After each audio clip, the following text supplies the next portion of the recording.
Hi! If you just bought your first keyboard or piano and you don't know where to get started, you've come to the right place. I've made this little mini-series just for you so you can jumpstart your piano playing career. It's going to have a couple of parts and we're going to gradually build up your skills and vocabulary. And I plan to release a video approximately maybe once or twice a month. Let's get started, and we'll need a little bit of terminology. If you look at the piano keyboard, you see it's made out of repeating units. You have 2 black keys, 3 black keys, 2, 3, 2, 3, and so forth. The white key to the left of any 2 black keys is called a C. So this is a C, this is a C, this is a C, and so forth. The notes are named following the C as you would perhaps expect them to be. This is a C, D, E, F, G, and then it wraps around and A goes back to A, B, and C. And it keeps going. C, D, E, F, G, A, B, C. Okay, so we got the naming under our belt. The first thing I want to teach you in terms of playing is how to play a couple of simple chords. And I'm going to assume that you want to accompany yourself singing on the piano. That's kind of the popular approach to playing the piano, so maybe you'd want to sound like this.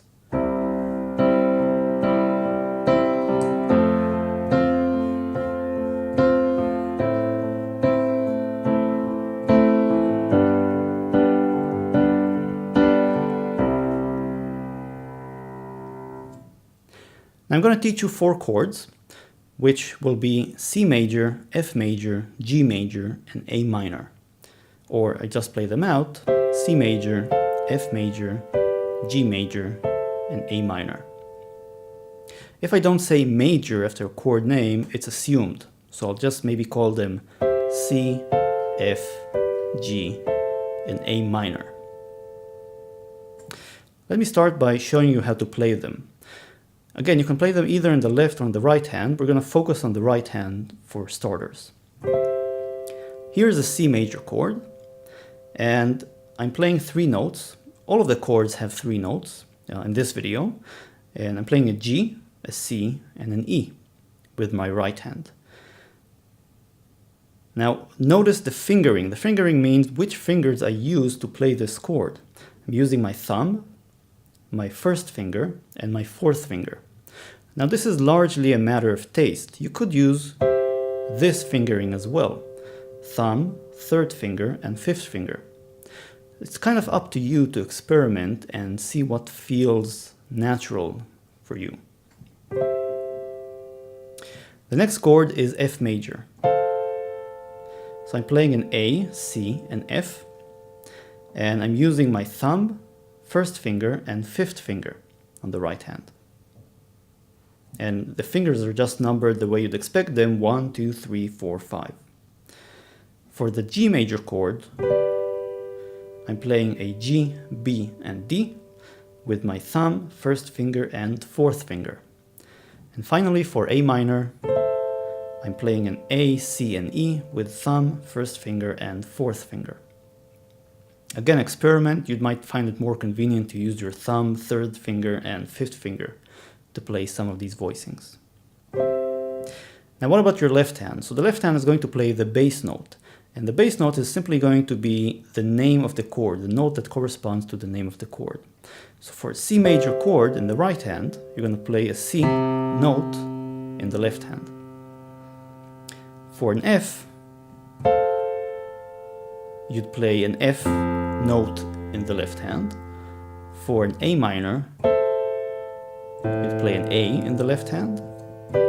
And for a G major, you'd play a G, the note G, in your left hand. It doesn't really matter how you finger these. You can just even use one finger if it's more convenient for you. So you can just jump around.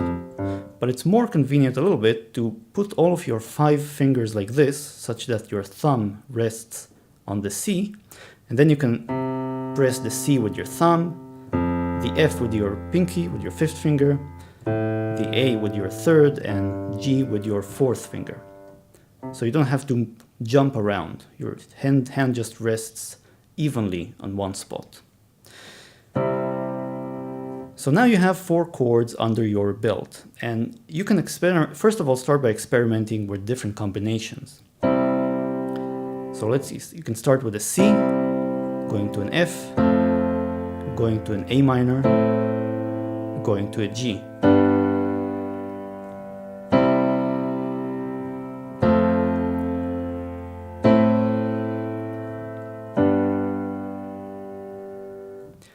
How about a different combination? Let's go for something that starts with an A minor, goes to a C major, then goes to a, let's say, F major and G major.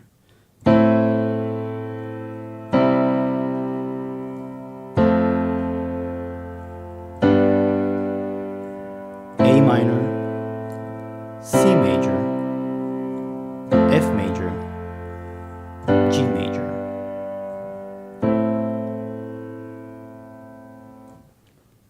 Let's go for a third combination, just to see how it sounds. Let's do an F major to a C major, to a G major, to an A minor.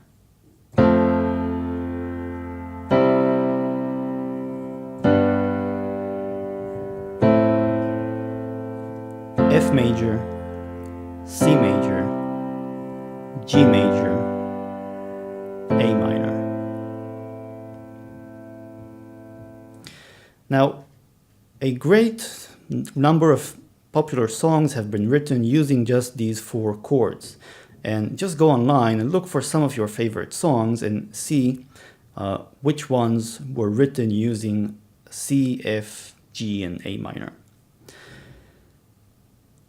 Now, one more thing before we conclude for today, and that is basically what you can do to add some motion and interest to your playing is once you've hit a chord, just repeat it at constant intervals.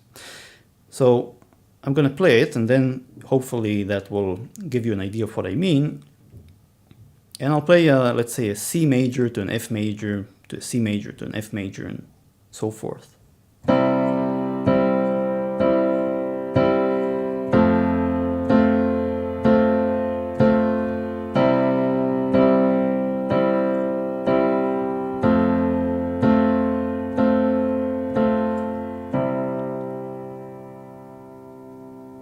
While I'm playing, by the way, I'm holding down my piano pedal, so you can't see it with the camera, but all of keyboards today come with pedals and pianos come with pedals, and the nice thing about the pedal is that if I don't press the pedal and I press a note and let go, the note stops. But if I hold down the pedal and I press the note and I leave it, it keeps on ringing. And the same goes with a chord. Without a pedal and with a pedal.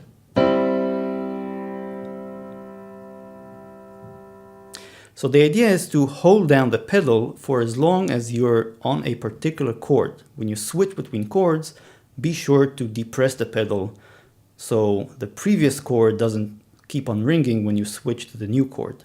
So I'm keeping my pedal pressed here, depressing it, and when I move to the F major, can I depress it and press it again, depress and press, and so forth. So this will give you a nice full sound when playing. And of course, the sort of quintessential song that you probably want to check out for these 4 chords is Imagine by John Lennon. Do go ahead and have a look. And in the next lesson, I'm going to show you 4 different ways, interesting ways, in which you can make your playing sound more interesting. So not just push down the chords, but make it sound more mature, complex, and sophisticated. That's it. I hope you've learned something interesting. Welcome to your first lesson for playing the piano. I hope you'll have many more and enjoy your path, and I'll see you next time.